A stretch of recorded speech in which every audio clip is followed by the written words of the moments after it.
Welcome to Tanis daily vlogs. তো আজকে বিকেল 5টা বাজে আর এখন আমি যাব আমার একটা ক্লায়েন্টের বাড়ি, যেহেতু আজকে আমার মেকআপের কাজ আছে।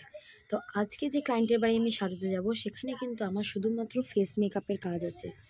হ্যাঁ, আমি অনেক সময় অনেক কাউকে বলি না যে আমি শুধুমাত্র কিন্তু রামকৃষ্ণ পল্লী মানে যেখানে আমি থাকি সেই লোকেশনের মধ্যে শুধু যদি মুখের মেকআপের কাজ থাকে কিন্তু হেয়ার স্টাইল থাকে না, তাহলে কিন্তু আমি সেই ধরনের কাজগুলো নিয়ে থাকি। বা এটা অনেক ক্ষেত্রে হয় আমি কোনো লোকেশনে ভিজিট করছি ব্রাইড সাজাতে, আর সেখানে আমার 4-5টা পার্টি মেকআপ আছে, তখনও কিন্তু অনেক ক্ষেত্রে আমি সেখানে নিয়ে থাকি এই ধরনের কাজ। তো যাই হোক, আমি ফ্রেশ হয়ে নিলাম আর ড্রেসটা চেঞ্জ করে নিয়ে আমি একটা ময়শ্চারাইজার ইউজ করলাম, যেহেতু এখন উইন্টার চলে এসছে অলমোস্ট। আর তারপর আমি একটা কম্প্যাক্ট পাউডার দিয়ে সেটাকে সেট করছি বলতে পারো, যেহেতু আমি খুব একটা ওই স্কিনটা অয়েলি হয়ে থাকবে আমি পছন্দ করি না। তো আমি একটা কম্প্যাক্ট দিয়ে ওটা সেট করে নিলাম। দেন আমি একটা মাস্কারা ইউজ করছি। আমি খুব সিম্পল মেকআপ করতেই ভালোবাসি, খুব একটা এক্সট্রা মেকআপ বা হাবিজাবি মেকআপ আমার পছন্দ না। যেহেতু আমি পাশাপাশি যাচ্ছি ক্লায়েন্টের বাড়ি, খুব একটা ক্লায়েন্টের লোকেশন দূরেও না, তো নর্মাল একটা মেকআপই ঠিক আছে। তো এরপর আমি একটা লিপ লাইনার দিয়ে লিপটাকে খুব সুন্দরভাবে ড্র করে নিলাম।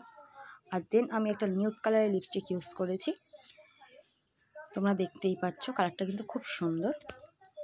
এরপর আমার মেকআপ কমপ্লিট। এর থেকে বেশি মেকআপ আমার মনে হয় না আজকে প্রয়োজন বলে। আর সবথেকে বেস্ট যেটা আমি ভুলে গেছিলাম সেটা হচ্ছে আমি মেকআপের কাজে যাচ্ছি অথচ আমি ব্রাশ নিতেই ভুলে গেছি। সবকটা আমার নর্মাল একটা জায়গায় আমি রেখে চলে যাচ্ছিলাম, তখনই হঠাৎ মনে পড়ে আমি ব্রাশগুলোকে গুছিয়ে নিলাম।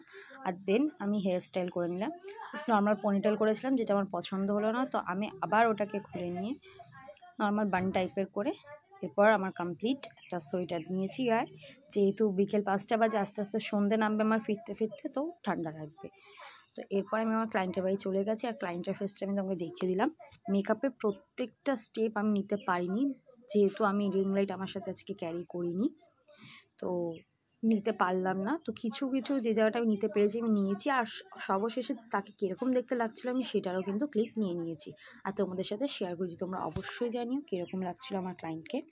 দেন আমি সব কিছু গুছিয়ে নিয়েছি আর আমি আমার বাড়ির দিকে চললাম। এবার আজকের ব্লগ এখানে শেষ হলো, আবার দেখা